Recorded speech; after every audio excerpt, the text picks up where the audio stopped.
Assalamualaikum guys. Today we are going to build a custom gaming PC under 30,000 rupees that will play most games on 1080p medium to high settings.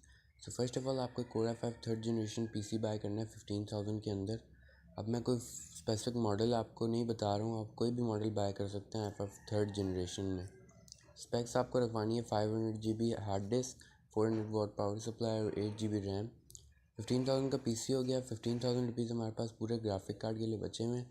Graphic card में आपको दो suggest करूँगा, एक NVIDIA का और एक AMD का। NVIDIA graphic card में आपको सजेस्ट करूँगा GTX 964 GB वर्जन और AMD का मैं सजेस्ट करूँगा RX 574 GB। अब मैं आपको यही सजेस्ट करूँगा कि आप RX 574 GB लें, क्योंकि ज़्यादा बेहतर परफॉर्मेंस प्रोवाइड करेगा आपको as compare to GTX 964 GB। लेकिन आगे आपकी मर्ज़ी है, क्योंकि कुछ लोगों को AMD नहीं पसंद होता, NVIDIA पसंद होता है, तो जिनको NVIDIA पसंद है वही ले सकते हैं। बट मैं आपको यही सजेस्ट करूँगा कि अगर आपके पास कम बजट है तो आप AMD के लिए ही जाएँ, बाकी आगे आपकी मर्ज़ी है। So this was today's build. उम्मीद है आप लोगों को पसंद आई होगी।